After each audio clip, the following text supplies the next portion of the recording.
अस्सलामुअलैकुम। Programme capital talk में खुशामदीद। मैं हूं मोहम्मद जुनैद। हामिद मीर साहब की तातीलात के दौरान इस प्रोग्राम की मेज़बानी मैं कर रहा हूं। दिसंबर की सर्दी में ये हफ्ता भी अपने अख्ताम को पहुंच रहा है, लेकिन तहरीक इंसाफ और हुकूमत के मुज़ाकरात बाकायदा शुरू नहीं हो सके हैं, चूँकि इस्लामाबाद में इस बारे में बात बहुत की गई। इस दौरान ये भी हुआ कि बानी PTI के खिलाफ 190 मिलियन पाउंड अलकाद ट्रस्ट केस का फैसला महफूज हो गया है और फैसला पीर को सुनाया जाएगा 23 दिसंबर को। इसके साथ साथ अलीमा खान साहबा का एक बहुत ही अहम बयान भी सामने आ गया है, जो हम कुछ देर में आपको दिखाएंगे भी। लेकिन साथ साथ शाह महमूद कुरैशी और अली अमीन गंडापुर पर GHQ हमला केस में फ़र्द जुर्म आयद कर दी गई है। अब इसी दौरान जो बयानात सामने आ रहे हैं, उसमें अली अमीन गंडापुर साहब का भी बयान है कि हफ्ते को दोनों तरफ से मस्बत पेशरफ्त मुमकिन है। अयाज सादिक साहब क्या कह रहे हैं, जिनकी बड़ी तारीफ़ भी हो रही है, वो भी आपने देख लिया। साथ ही दी न्यूज़ के एडिटर इन्वेस्टिगेशन अंसार अब्बासी साहब भी खबर दे चुके हैं कि पस पर्दा मुज़ाकरात की कोशिशें जारी हैं और तहरीक इंसाफ और हुकूमत के दरमियान मुज़ाकरात शुरू हो सकते हैं। लेकिन क्यों ये मुज़ाकरात शुरू नहीं हो पा रहे और आखिरकार इसका फ़ैसला किस तरह से होगा? इस दौरान ये अहम खबर भी आ गई कि अमेरिका की जानिब से बैलिस्टिक मिसाइल प्रोग्राम में मदद देने के इल्ज़ाम में 4 इदारों पर पाबंदियाँ आयद की गई हैं, जिस पर तनकीद हो रही है कि ये एक मुतासिबाना फ़ैसला है। साथ ही कुछ नए सवालात भी जन्म लेते हैं। प्रोग्राम में हम इसी हवाले से मुस्लिम लीग नून की रहनुमा डॉक्टर शजरा मनसब अली, पार्लिमानी सेक्रेटरी हैं अमूर ख़ारजा, उनसे बात करेंगे। तहरीक इंसाफ के रहनुमा और एडवोकेट नईम हैदर पंजौता भी हैं, जबकि अमेरिका की जानिब से नई पाबंदियों के ऐलान पर हम डॉक्टर कमर चीमा, एग्जीक्यूटिव डायरेक्टर हैं स्नोबर इंस्टीट्यूट, दिफाई तज्जियाकार, उनसे भी राय लेंगे। लेकिन अलीमा खान साहबा, इमरान खान साहब की बहन, उन्होंने क्या कह दिया है, देखिए। केस जो अलकादिर का था, आपको मैं ये बता दूं कि पक्का फैसला किया हुआ है। जज से लग रहा है कि पीर वाले दिन ये उनको सजा इमरान खान को इस केस में दे देंगे। नईम पंजौता साहब, बड़ा माहौल बना हुआ है मुस्बत, जिसमें मुज़ाकरात शुरू होने की उम्मीद अब तक कायम है। ऐसे मौके पे ये अदालती फैसलों की भी खबर आ रही है, लेकिन अभी फैसला सुनाया नहीं गया। उससे पहले ही अलीमा खान साहबा का ये बयान, क्या इसका ये मतलब है कि तहरीक इंसाफ को बिल्कुल भी एतमाद नहीं है अदालतों पर? जुनेद भाई, बहुत शुक्रिया, आपने मौका दिया। देखें, अलकादर ट्रस्ट केस जैसे बनाया गया, वो बिल्कुल उन्होंने ठीक बात की है कि पाकिस्तान के अंदर अगर कोई आप अच्छा काम करो तो आपको जेल में डाल दिया जाएगा, और अगर करप्शन करो, लूट मार करो, पैसे बनाओ, बैंक बैलेंस बनाओ, जदादें बनाओ, अपार्टमेंट्स बनाओ, तो फिर आपको जिस दिन आपके ऊपर फर्द जुर्म लगनी होगी, उससे एक दिन पहले ही आपको वजीर आजम बना दिया जाएगा। ऐसी सूरत हाल पाकिस्तान के अंदर हम देख रहे हैं। जहाँ तक उन्होंने बात की है अलकादर ट्रस्ट की, देखिए, अलकादर ट्रस्ट केस जैसे बनाया गया है, उसके अंदर तमाम लोगों को ये हकायक जानना जरूरी होंगे कि इमरान खान या बुशरा बीबी ने क्या कोई फायदा लिया है माली। तो अगर देखा जाए तो तमाम गवाह जितने पेश किए गए, हर गवाह ने बयान दिया, उस बयान के अंदर एक जगह पर भी जिक्र नहीं किया गया कि उन्होंने कोई माली फायदा लिया है। नंबर 1। नंबर 2, जितने विटनेसेस पेश किए गए, हर गवाह का अलग बयान है। कोई कहता है मैं काबीना के अंदर था, कोई कहता है मैं नहीं था, कोई कहता है गुडविल के अंदर हुआ, कोई कहता है जी कि वो ओपन एनवेलप था, वो नोट ओपन आया था। तो तमाम गवाहों को अगर देखें और पूरे केस को देखें तो इस केस के अंदर कोई जान नहीं। इमरान खान ने कोई कसूर नहीं किया, सिर्फ एक अच्छा काम किया कि उसने यूनिवर्सिटी बनाई और उस यूनिवर्सिटी के अंदर के आपके बच्चे जो हैं वो पढ़ सकें, एक इस्लामी इदारा बनाया, और इतने सालों के बाद जाकर एक केस बना दिया कि वो 190 मिलियन पाउंड जो है वो ये खान साहब ने कोई उसके अंदर अपना बेनिफिट लिया, वो पैसे सुप्रीम कोर्ट के अकाउंट में आए और सुप्रीम कोर्ट से हुकूमत पाकिस्तान को वो जा चुके हैं। इमरान खान के अकाउंट में वो पैसे नहीं आए। और जहां तक काबीना के फैसलों की बात है तो नैब तरमीम के बाद वो तमाम फैसले जो काबीना के उनको इस्तिस्ना हासिल है, उसके बावजूद ये केस चल रहा है। और जज शारख अर्जुमंद की भी बात करना यहाँ पर जरूरी है कि ये वही जज हैं जिन्होंने इद्दत केस का फैसला सुनाना था। तो जिस दिन रिजर्व किया गया उस दिन उन्होंने कहा जी कि मेरे ऊपर अदम एतमाद आ गया, तो लिहाजा मैं फैसला नहीं सुनाने वाला। अब यही शारख अर्जुमंद हैं जो अब फैसला सुनाने लगे हैं, इनका नाम हाई कोर्ट के लिए भी भिजवाया गया बतौर जज। तो ये सारी कड़ियां आप मिलाएं तो आपको पता चल जाएगा कि कैसे लंदन प्लान बना, कैसे खान साहब पर केसेस बने और कैसे यके बाद दीगरे केसेस के अंदर सजा दी गई। जूं ही ओपन कोर्ट के अंदर कोई केस भी आया तो वो केस टिक नहीं पाया। अदालत ने ये वहां पर बात की, वहां पर जो है फैसले के अंदर लिखा, वहां पर अपने जो एक होते हैं कमेंट होते हैं या अपनी जो एक राय होती है उसके अंदर ये कहा कि किस तरह प्रोसिक्यूशन ने केस बनाया, कितनी ये मुज़क्कर-खेज़ बात है। हर फैसले के अंदर, हर केस के अंदर यही बात वहां पर डिस्कस हुई। ये भी इसी तरह का केस है जो बंद कमरे के जी। अंदर किया गया है, तो ना रज़ा वहां साहब, एक तो सहाफ़ियों को आपने रिपोर्ट केस करने की के इजाज़त है। मेरिट्स पर बात की है, जी, साथ हुकूमत जी, पर भी काफ़ी आपने तनकीद और इल्ज़ामात लगाए हैं और जो पहले भी लगाए जा चुके हैं इससे पहले। शहज़ाद मंसूर साहिबा, एक तरफ तो ये पंजोता साहब की तनकीद है, फिर अलीमा खान साहिबा कहती है कि हुकूमत ने तो तहैया किया हुआ है कि अलकादिर ट्रस्ट में इमरान खान को सज़ा दी जाएगी, तो हुकूमत इस पर अपनी पोजीशन क्लियर करना चाहती है? जी, बहुत शुक्रिया आपका अपने प्रोग्राम में बुलाने का। देखिए, ये बड़ी अजीब बात है जो कि इनकी बहन ने, इमरान खान की बहन ने की कि जी ये तो पहले ही डिसाइडेड है और हमें तो पता है और जज से लग रहा है कि वो ये रिज़ल्ट देगा, ये फ़ैसला देगा। ये कितनी अजीब बात है। ये पीटीआई का वतीरा है, आज इन्होंने पहली दफ़ा नहीं किया। जहाँ पे तो इनको लगता है कि इनके हक़ में फ़ैसला आ गया है, तो ये तारीफ़ें शुरू कर देते हैं। जब इनका सहूलतकारी हो रही थी, गुड टू सी यू हो रहा था, मर्सिडीज़ इनको मिल रही थी रेस्ट हाउस में जाके रहने के लिए, तमाम दिन अदालतें इंतज़ार करती रहती थी, तो वो अदालतें बहुत अच्छी थी। आज अलीमा खान का ये कहना कि यही फ़ैसला आएगा, इससे तो पता चल रहा है कि चोर की दाढ़ी में तिनका है। इससे तो पता चल रहा है कि इनको खुद पता है शायद किसी बात का कि अल कादर ट्रस्ट के अंदर क्या हुआ, किस तरीके से हुआ। ये कह रहे हैं कि बड़ी अच्छी यूनिवर्सिटी बना दी। अल कादर ट्रस्ट में किन दो लोगों के नाम हैं, इमरान खान और उनकी अहलिया के, और वहाँ पे इतनी ज़मीन इनको किस लिए मिल गई? उसी बंदे के ज़रिए जिसको कि बरतानिया की क्राइम एजेंसी ने कहा कि इसने मुल्क के इतने पैसे देने हैं। फिर वो पैसे आए भी तो वो तो अब आके मुमलिकत को मिले हैं ना, स्टेट को मिले हैं, पहले तो नहीं मिले। तो ये सारी चीज़ें जो हैं, इनके अंदर बहुत सारी ऐसी चीज़ें, बहुत सारे ऐसे सबूत हैं जिसकी वजह से मुझे लगता है कि ये परेशान है। और उस परेशानी में इन्होंने ये कह दिया कि ये तो हमें पता है कि जज से लग रहा है कि वो ये फ़ैसला देगा। ये बहुत ही अजीबो-गरीब बात है और जुडिशरी के ऊपर मैं समझती हूँ इस किस्म की बातें करना भी बहुत अफसोसनाक ये एक इकदाम है। और दूसरी जो इन्होंने अपनी शराइत रखी हुई हैं, जिस तरीके से ये कहते हैं कि हम चाहते हैं तमाम सियासी कैदियों को रिहा कर दिया जाए। आप मुझे ये बताएं कि जुडिशरी का जो काम है वो हुकूमत कैसे कर सकती है? अगर किसी ने कोई गुनाह किया है, अगर किसी ने कोई गलती की है, अगर किसी ने कोई जुर्म किया है, तो उसका फ़ैसला जजेस ने करना है, उसका फ़ैसला जुडिशरी में होगा और उसकी फ़ैसला अदालतों ने देना है। लेकिन ये कहते हैं कि हुकूमत, एक तरफ तो कहते हैं कि हुकूमत अपने हाथ में ले ले ये फ़ैसला, दूसरी तरफ ये कहते हैं कि हुकूमत ने ये डिसाइड किया है कि क्या फ़ैसला आएगा। मैं समझती हूँ कि ये पार्टी कन्फ्यूजन का शिकार है और ये अपनी कन्फ्यूजन में इस किस्म की जो है बयानात दे रहे हैं, क्योंकि अभी तक इन्होंने जो भी स्ट्रैटेजीज़ अपनाई हैं, जो भी प्रेशर डालने की कोशिश की है, वो बहुत बुरी तरीके से नाकाम हुआ है। और आप अब इनका जो नेक्स्ट प्रेशर टैक्टिक है, एक तरफ मुज़ाकरात के लिए टीमें बना रहे हैं, एक तरफ ये कह रहे हैं कि हम मुज़ाकरात करना चाहते हैं, दूसरी तरफ इन्होंने ये एक थ्रेट, आप समझ लें, एक तलवार लटका दी है सिविल नाफरमानी की। तो ये दो चीज़ें इकट्ठी तो नहीं चलती।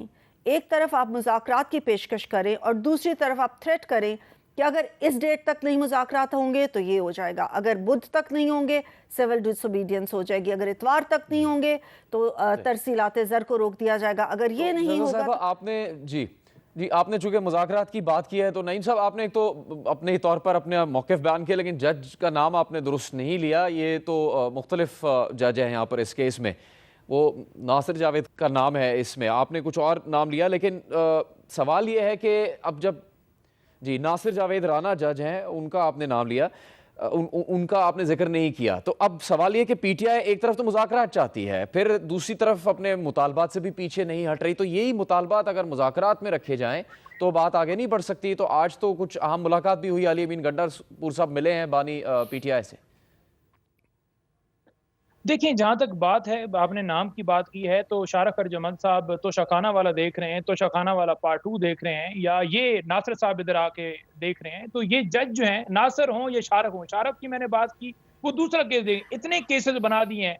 और वही जज जिनके नाम हाई कोर्ट, अब हुमायूं दिलावर को ही आप देख लें, हुमायूं दिलावर का भी नाम भिजवाया गया, जिसने इमरान खान साहब को दिफा का मौका ही नहीं दिया और उसने लिखा लिखाया फैसला चंद मिनटों के अंदर, इतने सफ़ों का, जो पहले से आया था, इतनी शॉर्ट टाइम के अंदर तो लिखे नहीं। हम कोर्ट में मौजूद थे, ख्वाजा हारिस साहब और मैं गए कि हम आ गए, उन्होंने कहा जी नहीं, अब महफूज हो चुका है क्योंकि आप 10 मिनट लेट हो चुके हैं, हालांकि कोई लेट नहीं थे। तो उन्होंने सुना दिया, उन्होंने मौका ही नहीं दिया और आज उनको नवाजा। एक एंटी करप्शन का उनके ऊपर केस बना तो FIA का एक असिस्टेंट डायरेक्टर इन सब चीजों उसको का आप उठाया कहते हैं गया, कि उसके असर ऊपर पड़ेगा, उसके इसलिए ऊपर मुज़ाकरात तशद्दुद नहीं किया हो गया। सकेंगे? नहीं देखिए, मुज़ाकरात की जहाँ तक बात है, हमने अपना मौक़िफ़ क्लियर दे दिया है और हम कह रहे हैं कि हमारी ये जो मुतालबात हैं, जिसमें हम 26 के ऊपर जुडिशल कमीशन और 9 मई के ऊपर जुडिशल कमीशन मांग रहे हैं। और ये कोई ऐसी बात नहीं है कि आसमान से तारे तोड़ने की हम बात कर रहे हैं, साथ हम सियासी कैदियों की रिहाई का मुतालबा कर रहे हैं। तो बिल्कुल झूठे केसेस बनाए गए हैं। एक-एक केस जो है वो झूठा है, क्योंकि एक केस में रिहाई मिलती है, फ़ौरन दूसरे में। कभी आपने देखा है कि एक जुर्म के ऊपर 10 केस बने हों? इमरान खान के ऊपर एक जुर्म के ऊपर 4 तोशाखाना के केस बन चुके हैं। और इसी तरीके से इमा के रोल के ऊपर कोई 100 से ज़्यादा FIR दर्ज है, दहशतगर्दी, बगावत, एक मुकदमा भी टिक नहीं पाया। 9 मई के केसेस के अंदर जज ने ये फैसला देते हुए कहा कि इमरान खान के खिलाफ कोई एविडेंस ही नहीं है। हाई कोर्ट में जब इनसे पूछा गया कि बताएं क्या एविडेंस है 9 मई के हवाले से, तो वहां तो जब केसेस ही झूठे हैं। राना सनाउल्लाह कह चुका है कि अगर बातचीत की बात होगी तो खान साहब की रिहाई के हवाले से भी देखा जाएगा। तो वो क्यों कह रहे हैं? अदालतों को इन्होंने मुकम्मल तौर पर 26वीं जो रईस खसर बची थी 26वीं तरमीम के बाद बिल्कुल ही अंडर कर लिया। और ये तमाम जजेस जिनकी बात करें, जिन्होंने सजाएं अब सुनानी है या पहले भी सुनाई हैं, ये खास तौर पर लॉ मिनिस्ट्री की तरफ से तैनात किए गए, यानी स्पेशल जजेस थे। तो ये जजेस तो लगाए ही इन्होंने और इसलिए लगाए हैं ताकि फैसले अपनी आप जब तो भी हाई कोर्ट में केस आता नहीं तो नहीं बजाज साहब, आप केसेस की बात कर रहे हैं, लेकिन जो उमर अयूब साहब है जी, तहरीक इंसाफ के रहनुमा, उन्होंने हुकूमत पर भी कुछ जिम्मेदारी डाली है, जिस पर जैसे कि शदरा मंसूर साहब ने कहा कि जमात कंफ्यूजन का शिकार नजर आती है, लेकिन उमर अयूब क्या कह रहे हैं हुकूमत के बारे में, देखिए। वज़ीर-ए-आज़म इमरान खान साहब ने मुज़ाकराती कमेटी तश्कील दी, उसको चेयर जो है उन्होंने मुझे बनाया। आप अंदाज़ा ये लगा लें कि हुकूमत इस चीज़ में इंटरेस्टेड नहीं है, उनका कोई इसमें कोई दिलचस्पी नहीं है। तो हम किसी के पास नहीं जा रहे हैं, हमारी टीम जो है बनाई हुई है, किसने बात करनी है तो करें, नहीं करनी तो ना करें। जी डॉक्टर शजरा साहबा, ये उमर अयूब साहब तो कह रहे हैं कि हुकूमत संजीदा नहीं है, और फिर बारी PTI का भी एक समाजी राब्ते की वेबसाइट पर बयान आया है कि जब मुज़ाकरात की पेशकश थी तो उस पर काफ़ी तंज किया गया हुकूमत की जानिब से, उससे बात बिगड़ गई, या फिर मालूम नहीं है कि कौन नहीं चाहता कि मुज़ाकरात ना हो। देखिए, पहली बात तो ये है कि किसी भी TV शो पे आके आप बार बार अगर कहते जाएंगे कि कोई बेगुनाह है, तो उससे वो बेगुनाह तो नहीं साबित हो जाएगा ना। और हम ये तो नहीं कहते, हम अपनी भी लीडरान, हमारे तमाम PMLN के जो लीडरान थे, उन्होंने कई कई महीने, साल हा साल जेलें काटी इनके ज़माने में। उनके ऊपर कितने मज़ाक़ाख़ेज़ इल्ज़ामात लगाए गए, हेरोइन के इल्ज़ामात लगाए गए, उनको किस किस तरीके से नहीं रखा गया। लेकिन हमने तो इस किस्म के थ्रेट्स नहीं आके देने शुरू कर दिए। हमने तो नहीं कहा कि हम यलगार कर देंगे कैपिटल के ऊपर। हमने तो नहीं कहा कि हम सर पे कफन बांध के निकलेंगे और आज लाशें गिरेंगी। हमने तो हथियार लेके और कीलों वाले जो है सोटे लेके हम तो नहीं आ गए। हमने तो नहीं कहा कि एक सूबे की फ़ौज को दूसरे सूबे की फ़ौज के सामने लाके खड़ा कर देंगे। हमने तो ये सारी चीज़ें नहीं की। इन्होंने, हमारे तमाम लीडरान ने जो भी इन्होंने मज़ाक़ाख़ेज़ इल्ज़ामात लगाए थे, उनको फेस किया। पहली तो ये बात हो गई, तो इनको भी फेस करना चाहिए। दूसरी बात जो आप कह रहे हैं, हुकूमत ने इवन जब हम ऑपोजिशन में थे तभी भी कहा कि हम इनके साथ मुज़ाकरात करने के लिए तैयार हैं, और जब हमारी हुकूमत बनी तो on the floor of the house prime minister साहब ने कहा कि हम हर चीज़ के ऊपर बातचीत करने के लिए तैयार हैं और हम मुज़ाकरात के लिए तैयार हैं। लेकिन जेल से हमेशा एक ही बात आती थी कि मुज़ाकरात करने हैं तो सिर्फ इस्टेब्लिशमेंट से करने हैं, इन लोगों से नहीं करने। अब आके इनका जो बयानिया था करप्शन का, एक तो वो बिल्कुल पिट गया।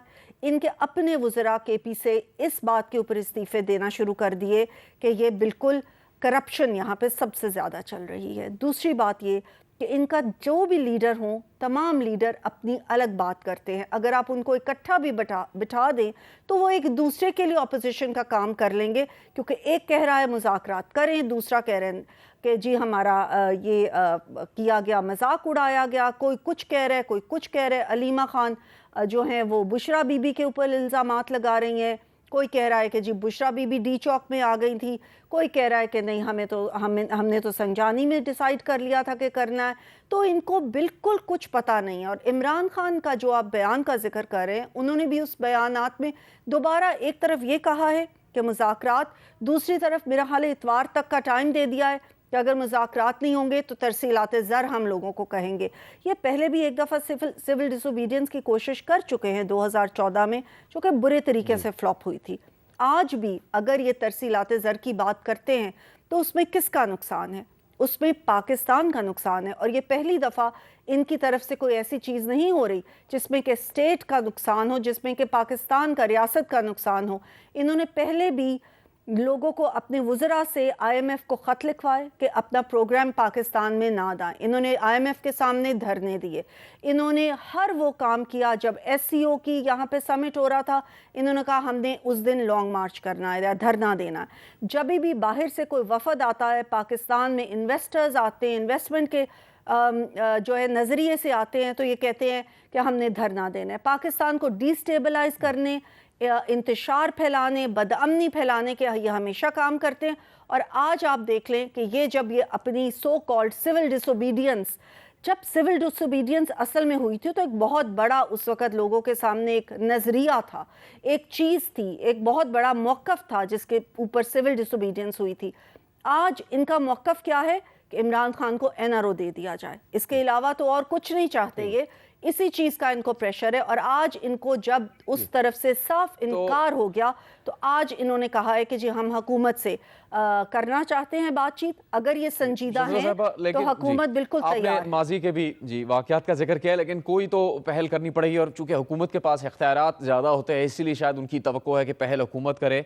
लेकिन बहरहाल आयाज सादिक साहब ने एक पेशकश कर रखी है। नहीं महतर पंजोता साहब, आप केसेस की बात कर रहे हैं, तो फिर डॉक्टर शजरा ने भी माजी के कुछ वाक़यात का जिक्र कर दिया। आपने राना सनाउल्लाह साहब का नाम लिया, जिन पर आपकी जमात की हुकूमत के दौरान मनशियात का एक ऐसा केस बनाया गया जो झूठा साबित हुआ था। तो नहीं होना चाहिए किसी भी दौरे हुकूमत में। लेकिन इस वक्त बात क्या चल रही है फिर PTI के हलकों में कि इतवार तक कोई मुज़ाकरात कहीं शुरू हो जाते हैं तो ठीक है, वरना फिर आप तहरीक शुरू हो जाएगी एहतजाजी?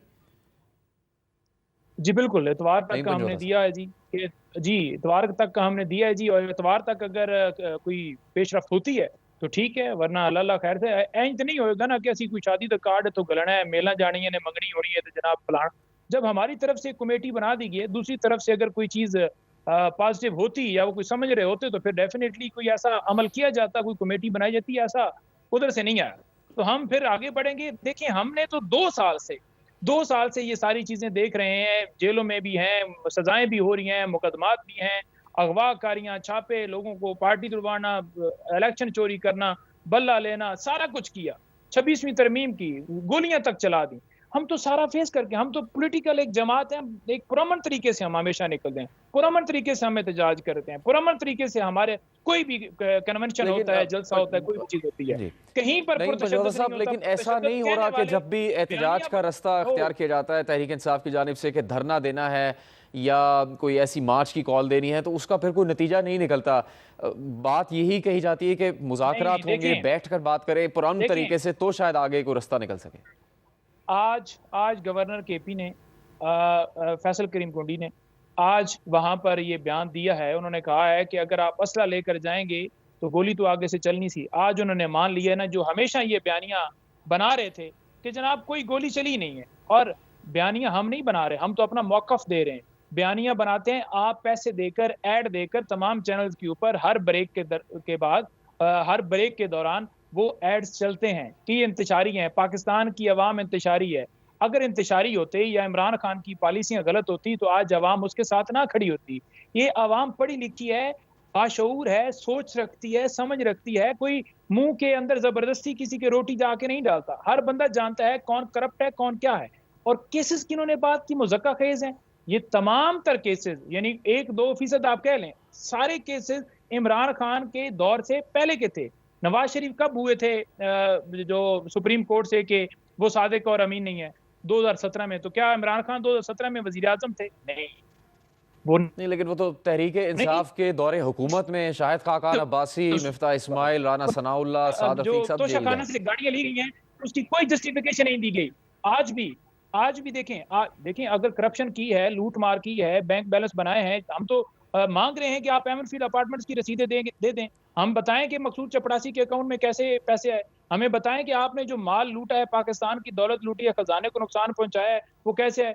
दुबई लीज का किस्सा शुरू हुआ ना, तो आप मुझे बताएं कि उसमें कोई कार्रवाई एक तरफ तो ठीक है, ये सियासी मामलात हैं, दूसरी तरफ एक और शिकायत आती है ना, तो वहां पर एक और मामला जिसकी वजह से तशवीश का इजहार किया जा रहा है वो अमेरिका की जानिब से 4 इदारों पर पाना है मिसाइल प्रोग्राम में मदद देने की वजह से। इस पर भी ये सवाल उठ रहा है कि तहरीक इंसाफ का तो सियासी मौक़िफ़ ही रहा है कि अमेरिका की मदाखलत पर पाकिस्तान में तहरीक इंसाफ की हुकूमत ख़त्म की गई, लेकिन वही अमेरिकी हुकूमत पाकिस्तान पर पाबंदियाँ भी लगा रही है। ऐसा क्यों है? ब्रेक के बाद ये सवाल उठाएंगे।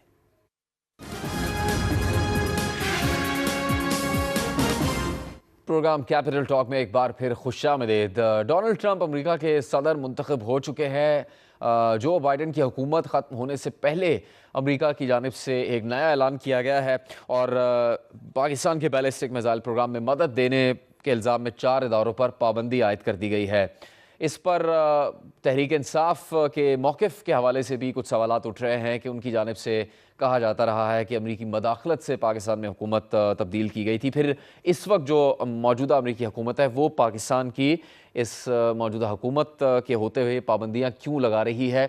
इस पर कुछ तनकीद मुस्लिम लीग नून के रहनुमा हनीफ अब्बासी साहब ने भी की है। बिल्ली जो है वो थैले से बाहर आ गई है और वो जो काम पीटीआई बहुत अरसे से करना चाहती थी गैर मुल्की ताकतों के जरिए, और कैलिफोर्निया 2023 का जो प्लान है इस मुल्क के दफाई अदारों के ऊपर और इनके न्यूक्लियर प्रोग्राम के ऊपर पाबंदियां लगवाना, आज इनकी बदौलत पाकिस्तान के दफाई अदारों के ऊपर जिस तरह शब खून मारने की कोशिश की गई है और जिस तरह पाबंदियां लगाने की कोशिश की गई है, पीटीआई में, बीएलए में और ख्वारिज में कोई फर्क नहीं है। और अगर कोई फर्क समझता है तो वो अपनी गलतफहमी दूर कर दें और बहुत जल्द जो है ये अपने मंतकी अंजाम को डॉक्टर शजरा बंसब अली साहबा से भी पूछेंगे, वो डिफेंस कमेटी की भी रुकन है, पीटीआई का भी मौक़िफ़ लेंगे। उससे पहले डॉक्टर कमर चीमा डिफेंस एनालिस्ट हैं, एग्जीक्यूटिव डायरेक्टर स्नोबर इंस्टीट्यूट, उनसे बात करेंगे। डॉक्टर कमर, पाकिस्तान का तो मौक़िफ़ है कि कभी भी एटमी मुआहदों की खिलाफ वर्जी नहीं की है, इसके बावजूद क्यों अमेरिका की जानिब से 4 इदारों पर पाबंदी लगाई गई? अगर देखा जाए तो हमेशा आपको पता चलेगा कि जब भी न्यूक्लियर नॉन प्रोलिफरेशन ट्रीटी के हवाले से अगर आप देखें या बाकी भी दुनिया के जितने भी रिजीम्स जो न्यूक्लियर के हवाले से हैं, पाकिस्तान ने कभी भी उसकी खिलाफ वर्जी नहीं की और पाकिस्तान हमेशा इंटरनेशनल एटॉमिक एनर्जी एजेंसी हो या बाकी दुनिया के अदारे हों, उनके तमाम रूल्स रेगुलेशंस को फॉलो करता है। लेकिन अगर आप ये देखें, ये पाबंदियाँ बायलैटरल हैं, ये कोई बैनुल-अक़वामी अदारों की तरफ से पाबंदियाँ नहीं आ रही। इसका मतलब ये है कि ये एक पॉलिटिकल नेचर की पाबंदियां हैं। इन पाबंदियों का ताल्लुक सिर्फ और सिर्फ पाकिस्तान को, जो पाकिस्तान के बिहेवियर को मोल्ड करने की कोशिश करना है, जबकि पाकिस्तान तो हमेशा से ही इंटरनेशनल कम्युनिटी के साथ मिलकर दुनिया में अमन की बात करता रहा है और ख़ास तौर पे पाकिस्तान की कौम की पिछले ये 20 सालों के अंदर दहशतगर्दी की जंग के अंदर जो कुर्बानियाँ हैं वो मेरा ख्याल है लाजवाल हैं और दुनिया उसको रिकग्नाइज भी करती है। डॉक्टर कबर, लेकिन भारत के मामलात पर देखें तो उस पर अमेरिका ने आंख बंद कर रखी है और पाकिस्तान पर ऐसे फैसलों से दबाव बढ़ाया जा रहा है, तो ये दोहरा मयार इसको हम कहेंगे, और क्या इसमें किसी हद तक पाकिस्तान की खारजा पॉलिसी की भी नाकामी है? ये चीज़ें पाकिस्तान को एक इम्पॉर्टेंट पोजीशन में लाके खड़ी करती हैं कि पाकिस्तान जो है वो कोई एस्केलेशन नहीं चाहता, हम हमेशा डी एस्केलेशन चाहते हैं। हम सिर्फ और सिर्फ अपने दिफा के लिए इस प्रोग्राम को इस्तेमाल करते हैं और हमने कभी पाकिस्तान ने कभी ऐसी सिचुएशन नहीं पैदा हुई कि पाकिस्तान ने कभी कोई मिसाइल छोड़ दिया हो इंडिया के। अगर आपको याद हो, थोड़ा अर्सा पहले भारत ने एक मिसाइल छोड़ दिया और कहा गया कि ये हमारे साइंसदानों की नालायकी है। अगर भारत के साइंसदानों की नालायकी हो और पाकिस्तान जो है फिर भी रिस्ट्रेंट शो करे, अगर जो यूरेनियम है वो भारत की मार्केटों में मिले और इंटरनेशनल एटॉमिक एनर्जी एजेंसी उस पर जो है वो एक्शन ना ले और पाकिस्तान हमेशा रिस्ट्रेंट शो करे, जबकि पाकिस्तान के अंदर तो ऐसे कभी कोई वाकयात नहीं हुए। क्या कभी पाकिस्तान का मिसाइल प्रोग्राम या कभी कोई ऐसा मिसाइल है जो गलती से पाकिस्तान से छूट गया हो, निकल गया हो और वो किसी भारत की सरजमीन पे हमला हो गया हो? मैं समझता हूँ अगर कोई ऐसी गलती पाकिस्तान करे तो शायद हमें दुनिया जो है वो माफ़ ना करे, लेकिन भारत अगर गलती से पाकिस्तान के किसी शहर में मिसाइल भी फेंक दे और उसकी इंक्वायरी भी ना करे और लोगों को रिस्पॉन्सिबल भी ना ठहराए तो जारी बात है एक बड़ी अचंभे की बात है। लेकिन मैं समझता हूँ कि पाकिस्तान की जो खारजा पॉलिसी है इसको मजीद प्रोएक्टिव होने की ज़रूरत है। हमें इंटरनेशनल कम्युनिटी को सेंसिटाइज करने की ज़रूरत है कि पाकिस्तान अपनी सिक्योरिटी दफा के लिए कभी भी कंप्रोमाइज़ नहीं करेगा, भले उसके लिए पाकिस्तान को कोई भी कुर्बानियाँ देनी पड़े। अगर आपको याद हो, जब पाकिस्तान एक मुश्किल मुश्किल वक्त में गुजरा था 70s 80s में, और जब हमारे सियासतदान उस वक्त ये कहते थे कि हम घास खाएंगे लेकिन हम मुल्क के दिफा के कोई कंप्रोमाइज़ नहीं करेंगे, तो मैं समझता हूँ कि ज़रा दुनिया को सेंसिटाइज करने की ज़रूरत है। इस कश्मीर एक न्यूक्लियर फ्लैश पॉइंट है, इसके ऊपर दुनिया को सेंसिटाइज करने की ज़रूरत है। आज कोई दुनिया का मुल्क भारत और पाकिस्तान के दरमियान सालसी नहीं करवा सकता। मैं समझता हूँ ये एक लम्हा फिक्रिया है इंटरनेशनल सिस्टम के लिए और तमाम बड़ी ताकतों के लिए कि वो अगर भारत को इस लेवल पे लेके जा रहे हैं कि वो भारत को पाकिस्तान के साथ टेबल पे भी नहीं बैठा सकते, वो भारत को किसी किस्म का इंगेज भी नहीं कर सकते और ये कह भी नहीं सकते। अभी डोनाल्ड ट्रंप की सरकार आ रही है, माजी में जब डोनाल्ड ट्रंप ने कहा था कि वो भारत और पाकिस्तान के दरमियान मीडिएशन करवाना चाहते हैं तो इंडिया ने उसको रिजेक्ट कर दिया था। तो ये अमेरिका की सरकार को देखना है कि क्या वो इस तरह के जो रिसर्जेंट भारत या एक एग्रेसिव भारत को देखना चाहती है जो खित्ते के अंदर एक इररिस्पॉन्सिबल मिसाइल पावर भी है, लेकिन फिर भी उसको इजाज़त है कि वो इंटरकॉन्टिनेंटल बैलिस्टिक मिसाइल के तजर्बे भी करे और वो मिसाइल की रेंज यूरोप तक जाती है। तो सवाल ये पैदा होता है, पाकिस्तानी यूथ ये पूछती है कि भारत अगर यूरोप तक मार करने वाले मिसाइल इंटरकॉन्टिनेंटल बैलिस्टिक मिसाइल अग्नि 5 और 6 बना सकता है और पाकिस्तान सिर्फ अपने दिफा के लिए मिसाइल प्रोग्राम नहीं रख सकता, तो क्या ये दो स्टैंडर्ड्स नहीं हैं? क्या ये पाकिस्तान के दिफा को कमज़ोर करने के लिए कोशिशें नहीं हैं? मेरा ख्याल है इसमें पाकिस्तान की पार्लियामेंट को, पाकिस्तान की अवाम को और पाकिस्तान के तमाम स्टेक होल्डर्स को यक ज़ुबान होकर इंटरनेशनल कम्युनिटी को एक क्लियर मैसेज भेजना चाहिए और अपने जो फॉरेन ऑफिस का उसको एक प्रोएक्टिव फॉरेन पॉलिसी के लिए कोशिश करनी चाहिए और बताना चाहिए कि ये हमने कोई प्रेस्टीज के लिए मिसाइल प्रोग्राम नहीं रखा, ये बड़ी मुश्किल से पाकिस्तान की जो अवाम है वो अपने दिफा के लिए जो है वो कोशिशें कर रही है। डॉक्टर कमर चीमा, आपका बहुत शुक्रिया प्रोग्राम में बात करने के लिए। शहज़ाद मंसूर साहबा, अब मौजूदा हुकूमत तो कहती है कि उसकी कामयाब तरीन खारजा पॉलिसी है और खारजा पॉलिसी के मामलात पर अपनी कामयाबी का भी दावा करती है। ऐसे में इस तरह की पाबंदियां लगाए जाना अमेरिका की जानिब से बहुत ज़्यादा बड़ा धचका नहीं है, तशवीश की बात नहीं है? बहुत देखिए, जहाँ तक खारजा पॉलिसी का सवाल है वो तो आप देख रहे हैं कि बहुत सालों के बाद पाकिस्तान में SCO जैसा समिट हुआ और बहुत सारे ममालिक के प्रेसिडेंट्स, प्राइम मिनिस्टर्स और बहुत हाई लेवल के वफूद आ रहे हैं पाकिस्तान में, रिसेंटली आते रहे। अभी भी प्राइम मिनिस्टर शहबाज शरीफ साहब इस वक्त D8 में कायरो में हैं, जहाँ पे बहुत सारे मुल्कों के सरबराहों से, बांग्लादेश और मुख्तलिफ लोगों से उनकी मुलाकातें हो रही हैं on the side of that. So अल्हम्दुलिल्लाह हमारी जो जितने दोस्त ममालिक भी हमसे नाराज़ हो गए थे वो सारे अब हमारे साथ दोबारा अच्छे उनके ताल्लुकात हैं। सऊदी अरेबिया क्या और चाइना का जो है फ़ेज़ 2 CPEC का वो बहुत कामयाबी के साथ लॉन्च हो चुका है। हाँ, आज पाकिस्तान ने बहुत स्ट्रॉन्ग मौक़िफ़ अपना भी बयान कर दिया है इस चीज़ का जो आज उन्होंने हमारे अमेरिका ने किया। अमेरिका जो है पाकिस्तान की सॉवरेनिटी के ऊपर बिल्कुल हम किसी किस्म का भी कॉम्प्रोमाइज़ नहीं कर सकते और ये मैं समझती हूँ कि जिस तरह के फ़ॉरेन ऑफिस की तरफ से बयान आया कि ये मुतासिब एक स्टेप लिया गया है, एक दोहरा मयार का ज़ाहिर किया गया है, क्योंकि जो हमने पाकिस्तान ने हमेशा नॉन प्रोलिफरेशन जो है उसकी रजीम का साथ दिया है, कभी भी इससे हट के हमने नहीं किया। जो मिसाइल प्रोग्राम है या न्यूक्लियर प्रोग्राम है एज ए डेटरेंस वो पाकिस्तान के पास है और हम उसके ऊपर बिल्कुल बड़ी स्ट्रांगली हमारा मौक़िफ़ है कि हम उसके ऊपर कायम हैं। लेकिन जो अमेरिका है उन्होंने इस खित्ते में अपना जो साथी समझ लें या अपना स्ट्रेटेजिक पार्टनर समझ लें वो भारत को चूज़ किया हुआ है और उसी सिलसिले में मैं समझती हूँ कि बाइडन रजीम ने शायद ये जो एक स्टेप उठाया है इसकी बिल्कुल हमने पुरज़ोर मज़म्मत भी की है पाकिस्तान। और मैं समझती हूँ कि पार्लियामेंट भी इंशाल्लाह आज तो ख़त्म हो गई, लेकिन पार्लियामेंट का भी जब नेक्स्ट सेशन होगा तो इसके ऊपर पार्लियामेंट भी अपना मौक़िफ़ स्ट्रॉन्गली पेश करेगी। ठीक, नहीं मैदर पंजोता साहब, तहरीक इंसाफ का एक मौक़िफ़ रहा है कि अमेरिका की मदद रही या मदाखलत रही, उसकी नतीजे में पाकिस्तान तहरीक इंसाफ की हुकूमत ख़त्म की गई और इस हुकूमत को अमेरिका की मदद हासिल थी। तो अगर ये हुकूमत अमेरिका की हिमायत के साथ चल रही है तो फिर उसकी तरफ से इतनी संगीन पाबंदियाँ क्यों लगाई जा रही हैं इस हुकूमत पर, और तहरीक इंसाफ का क्या मौक़िफ़ है इस पर? जुनैद भाई, तहरीक इंसाफ का तो बिल्कुल वाज़ेह मौक़िफ़ है, एब्सोल्युटली नॉट। हम तो किसी सूरत भी नहीं कभी भी कहेंगे कि पाकिस्तान के अंदरूनी मामलात के अंदर कोई मुदाखलत की जाए।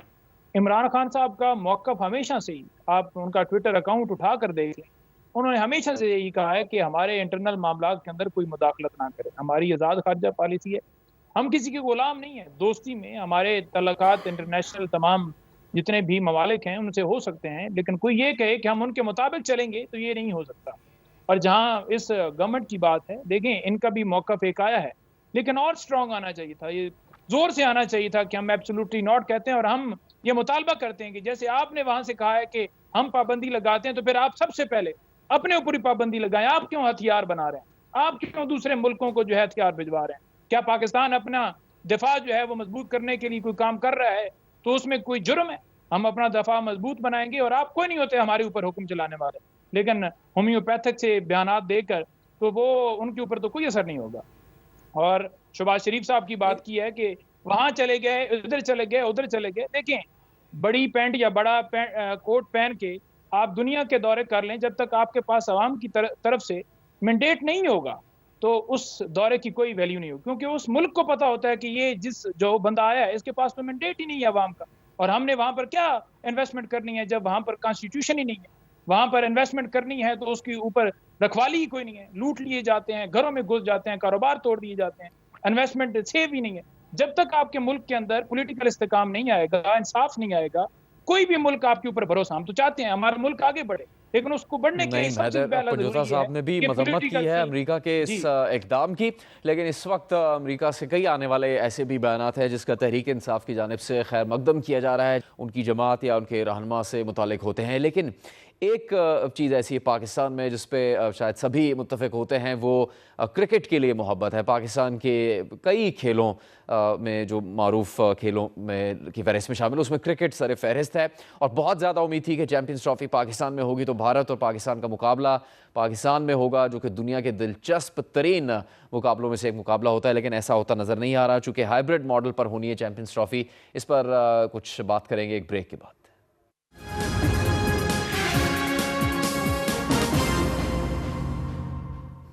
प्रोग्राम में एक बार फिर खुशामदीद। पाकिस्तान और भारत का चैंपियंस ट्रॉफी में मुकाबला होता, इसकी उम्मीद पूरी नहीं हो सकी है, चूँकि पाकिस्तान ने दावत दी भारत को कि पाकिस्तान आकर मैचेस खेले जाएं, लेकिन भारत इस पर राज़ी नहीं हुआ, जिस पर पाकिस्तान भी अपने मौक़िफ़ पर डट गया था कि फिर पाकिस्तान भी भारत जाकर मैच नहीं खेलेगा, चाहे वो अब हो या मुस्तक़बिल में आने वाले किसी टूर्नामेंट या वर्ल्ड कप में। और यही तजवीज़ पाकिस्तान की जानिब से ICC को पेश की गई, जिसको फिर हाइब्रिड मॉडल का नाम दिया गया।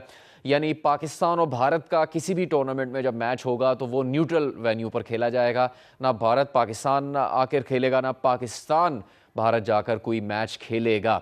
इस पर जो वफाकी वज़ीर दाखिला हैं और PCBA के चेयरमैन भी हैं मोहसिन नकवी साहब, उनका कहना था कि पाकिस्तान अपने मौक़िफ़ पर कायम रहेगा कि अगर भारत नहीं खेलता तो पाकिस्तान भी भारत जाकर नहीं खेलेगा। इसके क्या असरात होंगे चैम्पियंस ट्रॉफी पर, और आवाम की उम्मीदें क्या है, और सियासतदानों को भी दिलचस्पी होती है क्रिकेट में, तो उनका मौक़िफ़ क्या है, शज़रा मनसब साहब से तो पूछेंगे। नहीं महदर पंजोता साहब, क्रिकेट पे तो नहीं होनी चाहिए सियासत, ये तो सब कहते हैं, लेकिन तनकीद ये हुई कि भारत ने इस पर भी सियासत की है, तो पाकिस्तानियों को बड़ा जोड़ता है ये क्रिकेट का खेल। उस पर क्या तहरीक इंसाफ का मौक़िफ़ है कि ये नुकसान होगा पाकिस्तान और भारत का मैच पाकिस्तान में ना होने से? देखिए, बात यह है कि पाकिस्तान का जो मौक़िफ़ है, पाकिस्तान तहरीक इंसाफ का जो मौक़िफ़ है, या पाकिस्तान की अवाम, हर बंदे का ये मौक़िफ़ है, वो मौक़िफ़ यही है कि अगर भारत जो है वो पाकिस्तान के अंदर नहीं आ सकता तो ठीक फ़ैसला है, और इस फ़ैसले को खुशाइन करार देते हैं। और क्योंकि भारत और पाकिस्तान का जब मैच होता है तो पूरी दुनिया में लोग देख रहे होते हैं कि एक हरीफ जो हैं वो आपस में आज हैं, और एक पूरा जोर लग रहा होता है हर पाकिस्तानी का, और पाकिस्तान का हर शहरी जो है वो उसका दिल धड़क रहा होता है अपनी टीम के साथ कि हम हर सूरत, बेशक आगे जाकर हम मैच किसी और टीम से हार भी जाएं, लेकिन इंडिया से मैच जरूर जीतना है। लेकिन मैं यहाँ पर ये कि जिस तरह पिछले हमने देखा अरसे के अंदर पाकिस्तान की टीम की जो है वो परफॉर्मेंस रही है, तो उसके अंदर ज़रूर सवालिया निशान आते हैं कि आपका जो चेयरमैन है उसका क्या रोल है, उसकी क्या क्रेडिबिलिटी है, क्या वो क्रिकेट से पहले वाबस्ता है, या सिर्फ यही है कि उसकी जो है किसी जगह पर वो गुड बुक के अंदर है तो उसे लगाया गया है, तो वो बड़ा एक मैटर करता है। तो हम तो ख्वाहिश रखते हैं जी कि पाकिस्तान की टीम जो है वो दुनिया में जिस तरह नाम रोशन किया है, इमरान खान साहब ने जिस तरह 92 के अंदर पाकिस्तान के लिए वर्ल्ड कप जो है वो जीता, तो इसी तरीके से हमारी टीम आगे बढ़े। और असूलों की बात है, बिल्कुल ठीक उस पे हुआ है कि अगर वो नहीं आ रहे तो बिल्कुल हम भी नहीं जा रहे। तो शजरा बंसर साहिबा, पाकिस्तान ने अपना ये मौक़िफ़ तो मनवा लिया कि अगर भारत नहीं आता तो फिर पाकिस्तान भी भारत नहीं जाएगा, लेकिन ख्वाहिश और कोशिश यही थी हुकूमत की कि मुकम्मल चैम्पियंस ट्रॉफ़ी के मैचेस पाकिस्तान में ही हों। जी बिल्कुल। अगर आप इजाज़त दें तो सिर्फ मैं इनको पहले उस बात का जवाब दे दूं कि एब्सोल्युटली नॉट ये कह रहे हैं करें, जब अभी 1-2 दिन पहले रिचर्ड ग्रेनल और दीगर अमरीकनों ने कुछ ट्वीट्स की थी इनके हवाले से और इनके लिए, तो उस वक़्त तो ये शादियाने बजा रहे थे, उस वक़्त तो इनकी सारी टीम, उस वक़्त क्यों एब्सोल्युटली नॉट नहीं कहा, जिस तरह पहले साइफ़र लहराते रहे और कहते रहे कि हमारे अंदरूनी मामलात में मुदाखलत हो रही है। तो अब जब अंदरूनी मुदाखलत हो रही है और वो इनको लगता है कि इनके हक़ में जा रही है, तो तभी भी इनको एब्सोल्युटली नॉट ही कहना चाहिए, जो कि ये नहीं कह रहे और ये बड़े बेचैनी से इंतज़ार कर रहे हैं कि ट्रंप आ जाएगा तो शायद इनके लिए कोई राहें खुल जाएंगी और कोई इनके लिए रास्ते खुलेंगे और इनको कोई रिहाई मिल जाएगी। तो ये अपना भी मौक़िफ़ वही रखें। जहाँ तक क्रिकेट का सवाल है तो देखें, बात यह है कि बिल्कुल हमारे जो साउथ एशिया में क्रिकेट के बहुत ज़्यादा शायकीन हैं और स्पेशली जब इंडिया और पाकिस्तान का मैच होता है तो बहुत एक्साइटमेंट होती है, और अगर वो हमारे होम ग्राउंड पे होता तो बहुत एक्साइटमेंट होती। लेकिन अनफॉर्चुनेटली इंडिया का साइज़ जितना बड़ा है उनका दिल उतना ही छोटा है, और size does not equal right might. तो हम पाकिस्तानी जो है हमारे दिल बहुत बड़े हैं, हमारा दिल भी बड़ा है, हमने उनको दावत भी दी, हमने ये चाहा भी किया है और हमने कई इससे पहले भी इस किस्म की चीज़ें कर चुके हैं। लेकिन अगर उन्होंने इस चीज़ के ऊपर नहीं आए तो फिर जाहिर है हमने भी उनका उसी तरीके से जवाब देना था, और इस चीज़ पे हमने भी जोर दिया कि हम भी कभी अगले कुछ सालों में फिर जब भी दोबारा टेस्ट मैच होंगे तो पाकिस्तान भी इंडिया नहीं जाएगा। बहरहाल इससे जो मद्दाह हैं क्रिकेट के उनके लिए एक डिसअपॉइंटमेंट की बात ज़रूर है, लेकिन अब एक हाइब्रिड मॉडल है, that's the best that could have happened in the circumstances. तो आई होप कि इंशाल्लाह पाकिस्तान की टीम ने रिसेंटली बहुत बेहतर परफॉर्मेंस शुरू कर दी है, तो I think this is going to be an exciting time for everybody. बहुत शुक्रिया डॉक्टर शजरा बंसर। नईम हैदर पंजोता साहब, पाकिस्तान ने साउथ अफ्रीका T20 सीरीज़ तो हारी, लेकिन वनडे मैच में शिकस्त दी है और अभी वनडे सीरीज़ के मैचेस बाकी हैं। मोहसिन नकवी साहब ने चैम्पियंस ट्रॉफ़ी के मामले को पाकिस्तान की इज़्ज़त का मामला करार दिया है और उनका कहना था कि वो भी अपने मौक़िफ़ से हटेंगे नहीं।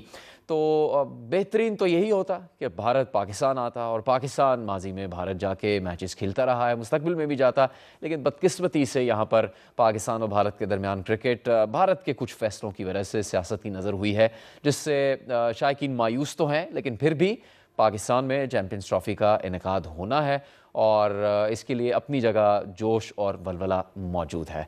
प्रोग्राम कैपिटल टॉक का यहाँ पर अख्ताम होता है, हमें इजाज़त दीजिए, अल्लाह हाफ़िज़।